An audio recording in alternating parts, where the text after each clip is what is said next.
Association for democratic reforms ਵੱਲੋਂ ਜਾਰੀ ਰਿਪੋर्ट ਵਿੱਚ ਕਿਹਾ ਗਿਆ ਹੈ कि मोदी ਦੀ ਵਜ਼ਾਰਤ ਵਿੱਚ 42% ਮਿਨਿਸਟਰ ਜਿਹੜੇ ਨੇ ਉਹ ਕ੍ਰਿਮੀਨਲ ਬੈਕਗ੍ਰਾਉਂਡ ਦੇ ਨੇ। ਗੁਰੂ ਨਾਨਕ ਸਾਹਿਬ ਦਾ ਇਹ ਫਰਮਾਨਾ ਕਿ ਭਾਈ ਘਾਲ ਖਾਏ ਕਿਛ ਹੱਥੋਂ ਦੇ ਨਾਨਕ ਰਾਹ ਪਛਾਣੇ ਸੇ, ਕਿ ਵੀ ਰੱਬ ਦਾ ਦਰਵਾਜ਼ਾ ਹੀ ਰੱਬ ਦੇ ਰਸਤੇ ਦਾ ਉਹਦੇ ਲਈ ਖੁੱਲਦਾ ਹੈ ਜਿਹੜਾ ਘਾਲਣਾ ਦੀ ਕਮਾਈ ਖਾਂਦਾ ਹੈ। ਜਿਨ੍ਹਾਂ ਨੇ ਆਜ਼ਾਦੀ ਲਹਿਰਾਂ ਦੇ ਵਿੱਚ ਆਪਣੇ ਕੈਰੀਅਰ ਛੱਡੇ, ਘਰ-ਬਾਰ ਤਬਾਹ ਕੀਤੇ, ਜ਼ਮੀਨਾਂ ਕੁਰਕ ਕਰਵਾਈਆਂ, ਕਰ ਤਾਂ ਉਹ ਵੀ ਸਿਆਸਤ ਰਹੇ ਸੀ ਪਰ ਪੈਸਾ ਕਮਾਉਣ ਲਈ ਨਹੀਂ। ਲੇਕਿਨ ਜੇ ਤੁਸੀਂ ਭਾਰਤ ਦਾ ਪਿਛਲੇ 75 ਸਾਲ ਦਾ 74-75 ਸਾਲ ਦਾ ਹਾਲ ਦੇਖੋ ਤੇ ਹਾਲਾਤ ਇਹ ਹੁੰਦੇ ਚਲੇ ਗਏ ਕਿ ਇੱਕ ਤੋਂ ਬਾਅਦ ਇੱਕ ਜਿਹੜਾ ਵੱਧ ਤੋਂ ਵੱਧਤਰ ਜਿਹੜਾ ਹਾਕਮ ਹੈ ਤੇ ਫਿਰ ਯਥਾ ਰਾਜਾ ਤਥਾ ਪ੍ਰਜਾ, ਇਹਨਾਂ ਦਾ ਹੀ ਬਾਹਮਣਾਂ ਦਾ ਹੀ ਸਲੋਕ ਹੈ ਕਿ ਜੋ ਜਿਹਾ ਰਾਜਾ ਹੁੰਦਾ ਹੈ ਉਹ ਜਿਹੀ ਪ੍ਰਜਾ ਹੁੰਦੀ ਹੈ।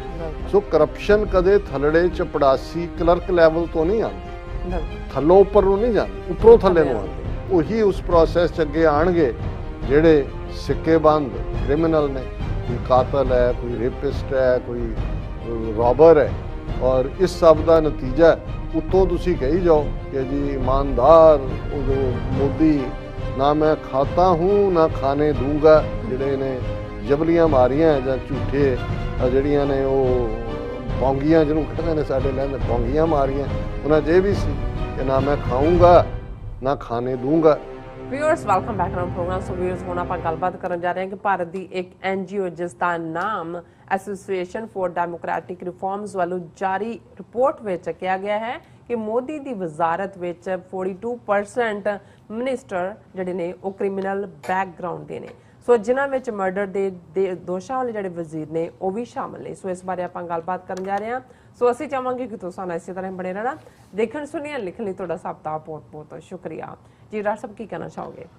ਦੇਖੋ ਅਸੀਂ ਦੱਸ ਦਈਏ ਜਿੱਥੇ ਅਸੀਂ ਐਤਵਾਰ ਜਿਹੜਾ ਪ੍ਰੋਟੈਸਟ 4 ਵਜੇ ਤੋਂ ਬਾਅਦ ਟਾਈਮ ਸਕੁਏਅਰ 'ਚ ਕਸ਼ਮੀਰੀ ਆਰਗੇਨਾਈਜੇਸ਼ਨਸ ਵੱਲੋਂ ਕੀਤਾ ਜਾ ਰਿਹਾ ਉਸ ਦੀ ਅਨਾਉਂਸਮੈਂਟ ਕੀਤੀ ਹੈ। ਉੱਥੇ ਅਸੀਂ ਇਹ ਵੀ ਦੱਸ ਦਈਏ ਕਿਉਂਕਿ ਉਹਦੀ ਐਡ ਸਾਡੇ ਬ੍ਰੇਕ ਟਾਈਮ 'ਚ ਚੱਲਦੀ ਹੈ, ਇਸ ਲਈ ਮੈਂ ਪਹਿਲਾਂ ਮੈਂਸ਼ਨ ਨਹੀਂ ਕਰ ਸਕਿਆ ਕਿ ਐਤਵਾਰ ਹੀ 12 ਵਜੇ ਤੋਂ 2 ਵਜੇ ਤੱਕ ਗੁਰਦੁਆਰਾ ਸੰਤ ਸਾਗਰ ਜਿਹੜਾ 242-25 ਔਰ ਬ੍ਰੈਡਕ ਐਵਨਿਊ ਤੇ ਹੈ ਕੁਈਨਸ, ਉਸ ਦੇ ਵਿੱਚ ਇੱਕ ਫੰਕਸ਼ਨ ਜਿਹੜਾ ਕਿ ਬਾਬਾ ਬੰਦਾ ਸਿੰਘ ਬਹਾਦਰ ਸਿੱਖ ਸੁਸਾਇਟੀ ਵੱਲੋਂ ਆਰਗੇਨਾਈਜ਼ ਕੀਤਾ ਜਾ ਰਿਹਾ ਹੈ। ਬਾਬਾ ਬੰਦਾ ਸਿੰਘ ਬਹਾਦਰ ਦੀ ਯਾਦ ਨੂੰ ਸਮਰਪਿਤ ਹੈ ਔਰ ਉਸ ਦੇ ਵਿੱਚ ਮੈਂ ਵੀ ਪਾਰਟਿਸਿਪੇਟ ਕਰ ਰਿਹਾ ਐਜ਼ ਏ ਸਪੀਕਰ ਔਰ ਅਸੀਂ ਉਹਦੇ 'ਚ ਵੀ ਸ਼ਮੂਲੀਅਤ ਲਈ ਕਵਾਂਗੇ। ਔਰ ਮੈਂ ਇਹਦੇ 'ਤੇ YouTube 'ਤੇ ਦੇਖ ਰਿਹਾ ਸੀ ਕਿ ਜ਼ੁਬੈਰ ਯਾਕੂਬ ਸਾਹਿਬ ਨੇ ਲਿਖਿਆ ਕਿ ਉਹ ਆਉਣਗੇ। ਸੋ ਤੁਸੀਂ ਇਹ ਗੱਲ ਨੂੰ ਯਕੀਨੀ ਬਣਾਇਓ ਕਿ ਇਹ ਰਿਚਮੰਡ ਹਿੱਲ ਵਾਲੇ ਗੁਰਦੁਆਰਾ ਸਾਹਿਬ 'ਚ ਨਹੀਂ ਹੈ, ਇਹ 242-25 ਬ੍ਰੈਡਕ ਐਵਨਿਊ ਕੁਈਨਸ ਦੇ ਵਿੱਚ। ਔਰ ਜੇ ਤੁਸੀਂ ਆਓ ਤਾਂ ਮੈਨੂੰ ਖੁਸ਼ੀ ਹੋਏਗੀ, ਤੁਹਾਡੇ ਨਾਲ ਪ੍ਰੋਟੈਸਟ 'ਤੇ ਅਕਸਰ ਮੁਲਾਕਾਤ ਹੁੰਦੀ ਹੈ। ਹੁਣ ਅਸੀਂ ਆਪਣੇ ਸਬਜੈਕਟ ਵੱਲ ਆਉਂਦੇ ਹਾਂ, ਕਰਪਟ ਕ੍ਰਿਮੀਨਲ। ਵੈਸੇ ਕਰਪਟ ਵੀ ਸੀ ਨਾਲ ਹੈ, ਅੰਗਰੇਜ਼ੀ 'ਚ ਕ੍ਰਿਮੀਨਲ ਵੀ ਸੀ ਨਾਲ ਹੈ। ਔਰ ਜੇ ਅਸੀਂ ਇਹ ਦੇਖੀਏ ਕਿ ਵੀ ਇਹ ਦੋਨੋਂ ਵੀ ਇੱਕ ਦੂਜੇ ਨਾਲ ਜੁੜੇ ਹੁੰਦੇ ਨੇ, ਕਰਪਟ ਹੋਣਾ ਵੀ ਕ੍ਰਾਈਮ ਹੁੰਦਾ ਔਰ ਫਿਰ ਜਿਹਨੂੰ ਕਰਪਟ ਹੋਣ ਦੇ ਵਿੱਚ ਕੋਈ ਸ਼ਰਮ ਨਹੀਂ ਹੁੰਦੀ ਉਹ ਕ੍ਰਿਮੀਨਲ ਵੀ ਬਣਦਾ। ਅੱਜ ਹੀ ਸਾਡੇ ਇੱਕ ਵੀਰ ਨੌਜਵਾਨ ਕੈਨੇਡਾ ਤੋਂ ਜਿਹੜੇ TV84 ਦੇ ਵੈਲਵਿਸ਼ਰ ਨੇ, ਉਹਨਾਂ ਦੇ ਨਾਲ ਮੇਰੀ ਗੁਫ਼ਤਗੂ ਹੋ ਰਹੀ ਸੀ। ਉਹ ਦੱਸ ਰਹੇ ਸੀ ਡਰੱਗਸ ਦੇ ਹਵਾਲੇ ਨਾਲ ਵੀ ਕੀ ਚੱਲ ਰਿਹਾ ਹੈ। ਔਰ ਜ਼ਾਹਰ ਹੈ ਜਦੋਂ ਵੀ ਕੋਈ ਖਬਰ ਜਿਵੇਂ ਟੋਰਾਂਟੋ ਦੇ ਹਵਾਲੇ ਨਾਲ ਆਈ, ਦੁੱਖ ਹੁੰਦਾ ਹੈ ਕਿ ਵੀ ਆਪਣੇ ਲੋਕਾਂ 'ਚ ਇੱਕ ਦੌੜ ਜਲਦੀ ਅਮੀਰ ਬਣਨ ਦੀ ਵੀ ਹੋ ਗਈ। ਔਰ ਇੱਕ ਗੱਲ ਜਿਹੜੀ ਉਹਨਾਂ ਨੇ ਦੱਸੀ, ਹਾਲਾਂ ਇਹ ਡਿਸਕਸ ਵੀ ਹੁੰਦੀ ਹੈ, ਉਹਨਾਂ ਨੇ ਕਿਹਾ ਜੀ ਵੀ ਜਿਹੜਾ ਨਸ਼ਿਆਂ ਦੇ ਵਿੱਚ ਪੈਂਦਾ ਉਹ ਫਿਰ ਈਜ਼ੀ ਮਨੀ ਵੀ ਲੱਭਦਾ, ਉਹਨੂੰ ਉਹ ਕੰਮ ਕਰ ਨਹੀਂ ਸਕਦਾ, ਮਿਹਨਤ ਕਰਨਾ ਨਹੀਂ ਚਾਹੁੰਦਾ, ਉਹ ਦੇਖਦਾ ਕਿ ਭਾਈ ਚਲੋ ਜੇ ਇੱਕ ਅੱਧਾ ਗੇੜਾ ਲਾ ਲਓ ਤੇ ਉਹਦੇ ਨਾਲ ਬਣ ਜਾਏਗਾ। ਫਿਰ ਉਹਨਾਂ ਇੱਕ ਗੱਲ ਬੜੀ ਚੰਗੀ ਕਹੀ, ਉਹਨਾਂ ਨੇ ਕਿਹਾ ਜੀ ਵੀ ਡਰੱਗਸ ਵੱਲ ਵੀ ਉਹ ਜਾਂਦਾ ਹੈ ਪਹਿਲਾਂ ਜਿਹਦਾ ਇਖਲਾਕ ਡਿੱਗਦਾ, ਜਿਹਨੂੰ ਅਸੀਂ ਬਦ ਇਖਲਾਕ ਕਹਿੰਦੇ ਕਿ ਜਦੋਂ ਇੱਕ ਵਾਰੀ ਬਦ ਇਖਲਾਕੀ ਹੁੰਦੀ ਹੈ ਫਿਰ ਤੁਹਾਡੀ ਸੋਬਤ ਜਿਹਨੂੰ ਅਸੀਂ ਸੰਗਤ ਕਹਿੰਦੇ ਹਾਂ ਉਹ ਵੀ ਉਸ ਕਿਸਮ ਦੇ ਲੋਕਾਂ ਨਾਲ ਬਣਦੀ ਹੈ। ਜਦੋਂ ਉਸ ਕਿਸਮ ਦੀ ਤੁਹਾਡੀ ਸੋਬਤ ਹੁੰਦੀ ਹੈ ਫਿਰ ਜਦੋਂ ਇੱਕ ਵਾਰ ਤੁਸੀਂ ਡਿੱਗਣਾ ਸ਼ੁਰੂ ਹੁੰਦੇ ਹੋ ਫਿਰ ਇਹ ਸਟੀਪ ਉਹ ਹੁੰਦਾ ਕਿ ਜਿਹਦੇ 'ਚ ਤੁਸੀਂ ਫਿਰ ਡਿੱਗਦੇ ਚਲੇ ਜਾਂਦੇ ਹੋ। ਔਰ ਤੁਹਾਡਾ ਆਲਾ ਦੁਆਲਾ ਉਹ ਹੁੰਦਾ ਜਿਹੜਾ ਤੁਹਾਨੂੰ ਬੱਲੇ ਬੱਲੇ ਕਰ ਰਿਹਾ ਹੁੰਦਾ, ਸੋਬਤ ਉਹਨੂੰ ਹੀ ਕਹਿੰਦੇ ਨੇ, ਸੰਗਤ। ਔਰ ਨਤੀਜੇ ਦੇ ਤੌਰ ਤੇ ਐਨ ਜਦੋਂ ਤੁਸੀਂ ਆ ਕੇ ਇੱਕ ਐਸੀ ਸਿਚੁਏਸ਼ਨ 'ਚ ਫਸ ਜਾਂਦੇ ਹੋ, ਫਿਰ ਤੁਹਾਨੂੰ ਨਜ਼ਰ ਆਉਂਦਾ ਵੀ ਚਾਰ ਚਫੇਰਾ ਹਨੇਰਾ, ਫਿਰ ਤੁਸੀਂ ਜਾਂ ਸੁਸਾਈਡ ਕਰਨ ਨੂੰ ਪੈਂਦੇ ਹੋ ਤੇ ਜਾਂ ਤੁਹਾਡੀ ਜ਼ਿੰਦਗੀ ਜੇਲ੍ਹਾਂ ਦੇ ਵਿੱਚ ਐਂਡ ਹੁੰਦੀ ਹੈ। ਸੋ ਇਹ ਇੱਕ ਸਰਕਲ ਹੈ, ਇੱਕ ਕਹਾਣੀ ਹੈ ਜਿਹੜੀ ਕਿ ਜਦੋਂ ਅਸੀਂ ਇਹ ਦੇਖਦੇ ਹਾਂ ਸਿੱਖੀ ਦੇ ਹਵਾਲੇ ਨਾਲ ਵੀ ਕਿ ਹੱਕ ਹਲਾਲ ਦੀ ਕਮਾਈ ਦੇ ਉੱਤੇ ਕਿੰਨਾ ਜ਼ੋਰ ਹੈ। ਗੁਰੂ ਨਾਨਕ ਸਾਹਿਬ ਦਾ ਇਹ ਫਰਮਾਨਾ ਕਿ ਭਾਈ ਘਾਲ ਖਾਏ ਕਿਛ ਹੱਥੋਂ ਦੇ, ਨਾਨਕ ਰਾਹ ਪਛਾਣੇ ਸੇ, ਕਿ ਵੀ ਰੱਬ ਦਾ ਦਰਵਾਜ਼ਾ ਹੀ ਰੱਬ ਦੇ ਰਸਤੇ ਦਾ ਉਹਦੇ ਲਈ ਖੁੱਲਦਾ ਹੈ ਜਿਹੜਾ ਘਾਲਣਾ ਦੀ ਕਮਾਈ ਖਾਂਦਾ ਹੈ, ਉਹਦਾ ਰਿਜ਼ਕੇ ਹਲਾਲ ਹੈ। ਅਦਰਵਾਈਜ਼ ਉਹ ਦਰਵਾਜ਼ੇ ਬੰਦ ਨੇ ਔਰ ਉਹ ਤੁਸੀਂ ਘਾਲਣਾ ਦੀ ਕਮਾਈ ਵੀ ਉਹ ਹੈ ਔਰ ਫਿਰ ਉਹਦੇ ਚੋਂ ਵੀ ਅੱਗੇ ਵੰਡਣਾ। ਸੋ ਜ਼ਾਹਿਰ ਹੈ ਕਿ ਜਦੋਂ ਅਸੀਂ ਆਪਣੇ ਆਲੇ ਦੁਆਲੇ ਨੂੰ ਦੇਖਦੇ ਹਾਂ, ਜਦੋਂ ਅਸੀਂ ਭਾਰਤ ਦੇ ਹਵਾਲੇ ਨਾਲ ਗੱਲ ਕਰਦੇ ਹਾਂ ਜਾਂ ਗਵਾਂਢੀ ਮੁਲਕਾਂ ਦੇ ਵਿੱਚ ਵੀ, ਪਾਕਿਸਤਾਨ ਜਾਂ ਬੰਗਲਾਦੇਸ਼ ਦੇ ਹਵਾਲੇ ਨਾਲ ਵੀ ਕੋਈ ਪਿਕਚਰ ਕਹਿਣ ਨੂੰ ਬਹੁਤ ਸਾਰੇ ਆਪਣੇ ਆਪ ਨੂੰ ਧਰਮੀ ਕਹਾਉਣ ਵਾਲੇ ਵੀ ਆਪਣੇ ਕਿੱਤੇ ਦੇ ਵਿੱਚ ਇਮਾਨਦਾਰ ਨਹੀਂ ਨੇ ਜਾਂ ਈਜ਼ੀ ਮਨੀ ਵੱਲ ਜਾਣ ਦੀ, ਕਰਪਸ਼ਨ ਵੱਲ ਜਾਣ ਦੀ ਗੱਲ ਹੈ। ਤੇ ਜਦੋਂ ਇੱਕ ਵਾਰ ਗਰੀਡ ਪੈਸਾ ਟੇਕ ਓਵਰ ਕਰਦਾ ਹੈ, ਫਿਰ ਇਖਲਾਕ ਬਾਹਰ ਹੋ ਜਾਂਦਾ ਹੈ, ਫਿਰ ਤੁਹਾਨੂੰ ਕੋਈ ਲਿਮਿਟ ਨਹੀਂ ਹੁੰਦੀ, ਫਿਰ ਤੁਸੀਂ ਕਿਤੇ ਰੁਕਦੇ ਨਹੀਂ ਹੋ ਔਰ ਨਤੀਜਾ ਉਹੀ ਕਰਪਟ ਲੋਕ ਫਿਰ ਸਮਾਜ ਦੇ ਹਰ ਸ਼ੋਬੇ ਦੇ ਉੱਤੇ ਆ ਕੇ ਹਾਵੀ ਹੁੰਦੇ ਨੇ। ਅੱਛਾ, ਪੋਲਿਟਿਕਸ ਪਹਿਲਾਂ, ਹੁਣ ਬਹੁਤ ਵਾਰ ਇੱਕ ਜ਼ਮਾਨਾ ਸੀ ਲੋਕ ਜਦੋਂ ਸਿਆਸਤ ਦਾ ਸੋਚਦੇ ਸੀ, ਹੁਣ ਜਿਨ੍ਹਾਂ ਨੇ, ਜੇ ਅਸੀਂ ਅੰਗਰੇਜ਼ੀ ਰਾਜ ਤੋਂ ਹੀ ਗੱਲ ਸ਼ੁਰੂ ਕਰੀਏ 20ਵੀਂ ਸਦੀ ਦੀ, ਨਾ ਵੀ ਪਿੱਛੇ ਜਾਈਏ, ਜਿਨ੍ਹਾਂ ਨੇ ਆਜ਼ਾਦੀ ਲਹਿਰਾਂ ਦੇ ਵਿੱਚ ਆਪਣੇ ਕੈਰੀਅਰ ਛੱਡੇ, ਘਰ-ਬਾਰ ਤਬਾਹ ਕੀਤੇ, ਜ਼ਮੀਨਾਂ ਕੁਰਕ ਕਰਵਾਈਆਂ, ਕਰ ਤਾਂ ਉਹ ਵੀ ਸਿਆਸਤ ਰਹੇ ਸੀ ਪਰ ਪੈਸਾ ਕਮਾਉਣ ਲਈ ਨਹੀਂ। ਉਹ ਲੋਕਾਂ ਕਿਉਂਕਿ ਉਹਨਾਂ ਨੂੰ ਪਤਾ ਹੈ ਕਿ ਗੁਲਾਮੀ ਨਰਕ ਹੁੰਦੀ ਹੈ, ਹੈਲ ਹੁੰਦੀ ਹੈ, ਦੋਜ਼ਖ ਹੁੰਦਾ ਹੈ, ਆਜ਼ਾਦੀ ਨਿਮਤ ਹੁੰਦੀ ਹੈ। ਔਰ ਉਹਨਾਂ ਦੇ ਡ੍ਰੀਮ ਤਾਂ ਇਹੀ ਸੀ ਕਿਸੇ ਵੀ ਪਾਰਟੀ 'ਚ ਹੋਣ ਕਿ ਭਾਈ ਅਸੀਂ ਆਜ਼ਾਦ ਹੋਵਾਂਗੇ, ਸਾਰਿਆਂ ਨੂੰ ਸਹੂਲਤਾਂ ਹੋਣਗੀਆਂ, ਚੰਗੀ ਜ਼ਿੰਦਗੀ ਹੋਏਗੀ ਔਰ ਆਰਥਿਕ ਤੌਰ ਤੇ ਕੋਈ ਮੁਤਾਜੀ ਨਹੀਂ ਹੋਏਗੀ, ਮਜ਼ਹਬੀ ਤੌਰ ਦੇ ਉੱਤੇ ਅਸੀਂ ਲਿਬਰੇਟ ਹੋਵਾਂਗੇ, ਕੋਈ ਸਾਡੇ ਤੇ ਹੁਕਮ ਨਹੀਂ ਚਲਾ ਰਿਹਾ ਹੋਏਗਾ। ਲੇਕਿਨ ਜੇ ਤੁਸੀਂ ਭਾਰਤ ਦਾ ਪਿਛਲੇ 75 ਸਾਲ ਦਾ 74-75 ਸਾਲ ਦਾ ਹਾਲ ਦੇਖੋ ਤੇ ਹਾਲਾਤ ਇਹ ਹੁੰਦੇ ਚਲੇ ਗਏ ਕਿ ਇੱਕ ਤੋਂ ਬਾਅਦ ਇੱਕ ਜਿਹੜਾ ਵੱਧ ਤੋਂ ਵੱਧਤਰ ਜਿਹੜਾ ਹਾਕਮ ਹੈ ਤੇ ਫਿਰ ਯਥਾ ਰਾਜਾ ਤਥਾ ਪ੍ਰਜਾ, ਇਹਨਾਂ ਦਾ ਹੀ ਬਾਹਮਣਾ ਦਾ ਹੀ ਸਲੋਕ ਹੈ ਕਿ ਜੋ ਜਿਹਾ ਰਾਜਾ ਹੁੰਦਾ ਹੈ ਉਹ ਜਿਹੀ ਪ੍ਰਜਾ ਹੁੰਦੀ ਹੈ। ਸੋ ਕਰਪਸ਼ਨ ਕਦੇ ਥੱਲੜੇ ਚਪੜਾਸੀ ਕਲਰਕ ਲੈਵਲ ਤੋਂ ਨਹੀਂ ਆਉਂਦੀ, ਥੱਲੋਂ ਉੱਪਰ ਨੂੰ ਨਹੀਂ ਜਾਂਦੀ, ਉੱਪਰੋਂ ਥੱਲੇ ਨੂੰ ਆਉਂਦੀ।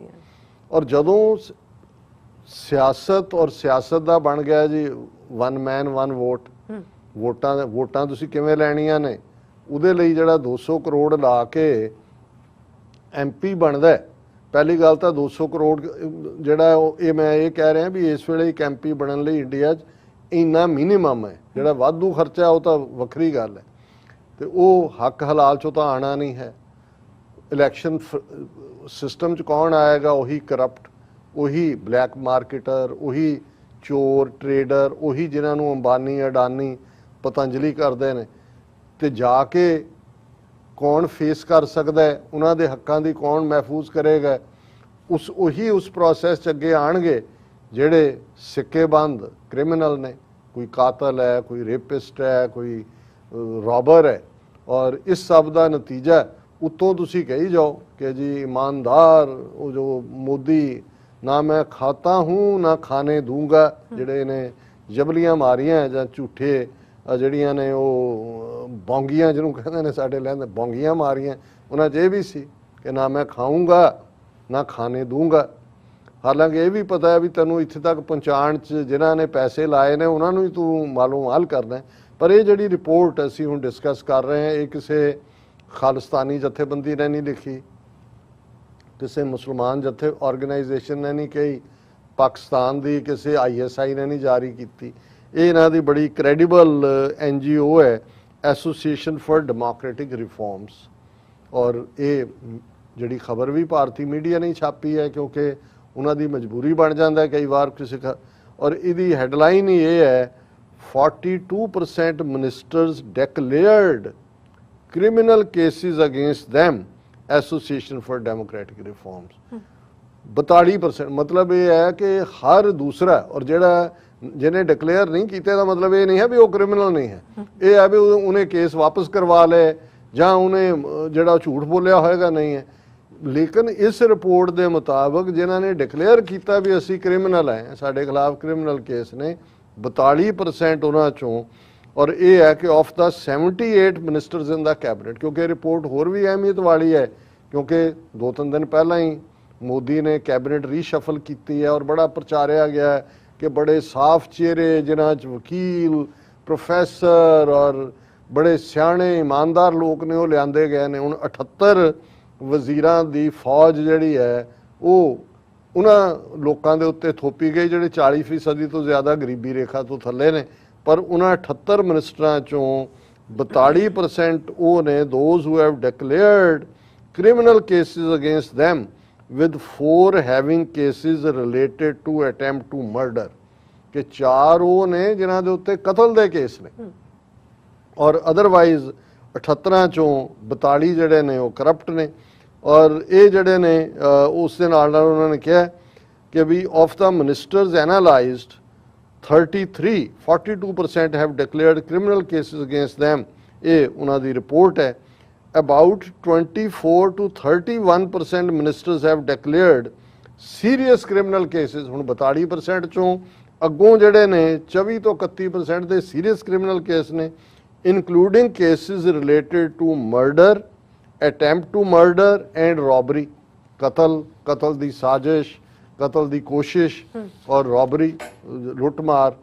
ਹੁਣ ਜਿਹੜਾ ਜਿਹਨੂੰ ਉਹਨਾਂ ਨੇ minister of state for home affairs ਬਣਾਇਆ ਹੈ, ਨਤੀਸ਼ ਪ੍ਰਮਾਣਿਕ, ਇਹ ਕੂਚ ਬਿਹਾਰ ਬੰਗਾਲੀ ਹੈ, ਉਹਨਾਂ ਦਾ ਬੰਗਾਲ ਦਾ ਹਲਕਾ ਹੈ ਕੂਚ ਬਿਹਾਰ, ਉੱਥੋਂ ਬੀਜੇਪੀ ਦੇ ਜਿੱਤੇ ਨੇ ਐਮਪੀ ਵੀ ਔਰ ਹੁਣ ਐਮਐਲਏ ਵੀ ਬਣੇ ਨੇ, ਉੱਥੋਂ ਜਿੱਤ ਕੇ ਆਇਆ। ਉਹਦੇ against Indian penal code section 302 ਜਿਹੜਾ ਮਰਡਰ ਦਾ ਹੁੰਦਾ ਹੈ ਉਹ ਉਹਦੇ ਖਿਲਾਫ ਕੇਸ ਹੈ। ਇੱਕ ਮਰਡਰਰ ਜਿਹੜਾ ਹੈ ਉਹ home affairs, home minister Amit Shah ਦੇ ਥੱਲੇ ਮਿਨਿਸਟਰ ਆਫ ਸਟੇਟ, ਉਹ ਪਹਿਲਾਂ ਹੀ ਹੋਮ ਮਿਨਿਸਟਰ ਜਿਹੜਾ ਮਰਡਰਰ ਹਜ਼ਾਰਾਂ ਬੇਗੁਨਾਹ ਮੁਸਲਮਾਨਾਂ ਦਾ ਅਮਿਤ ਸ਼ਾਹ ਬੈਠਾ ਹੈ। ਔਰ ਇਹ ਜਿਹੜਾ ਮਿਨਿਸਟਰ ਹੈ ਇਹ 35 ਸਾਲਾਂ ਦਾ ਯੰਗੈਸਟ ਹੈ। ਹਾਲਾਂਕਿ ਇਹਨੂੰ ਬੜਾ ਪ੍ਰਚਾਰ, ਦੇਖੋ ਜੀ ਕਿੰਨਾ ਯੰਗ ਚਿਹਰਾ ਲਿਆਂਦਾ, ਇਹ ਨਹੀਂ ਉਹਨਾਂ ਨੇ ਗਏ ਤਾਂ ਰਿਪੋਰਟ ਤੋਂ ਪਤਾ ਲੱਗਾ ਵੀ ਇਹ 35 ਸਾਲਾਂ ਵਾਲਾ ਕੂਚ ਬਿਹਾਰ ਦਾ ਐਮਪੀ ਜਿਹਨੂੰ ਮਿਨਿਸਟਰ ਆਫ ਸਟੇਟ ਬਣਾਇਆ ਹੋਮ ਦੇ ਵਿੱਚ, ਉਹਦੀ ਕਾਰਗੁਜ਼ਾਰੀ ਕੀ ਹੈ। ਫਿਰ ਉਹਨਾਂ ਨੇ ਕਿਹਾ ਵੀ 4 ministers have declared cases related to attempt to murder, 4 ਉਹ ਨੇ ਜਿਨ੍ਹਾਂ ਨੇ ਦੇ ਉੱਤੇ ਕੇਸ ਨੇ। ਉਹਨਾਂ ਦੇ ਵਿੱਚ John Barla, Pramanik, Pankaj Chaudhary and V Muralidhar. Out of the ministers analysed 70 यानी 90% are crorepati's and average assets per minister is rupees 16.24 crore. ਇਹ ਹੈ ਉਹਨਾਂ ਦੇ ਮਿਨਿਸਟਰ ਬਣਨ ਦੀ ਵਜ੍ਹਾ ਕਿ ਜਿਹੜੇ 90% ਜਿਹੜੇ ਮਿਨਿਸਟਰ ਬਣੇ ਨੇ ਉਹ ਕਰੋੜਪਤੀ ਨੇ।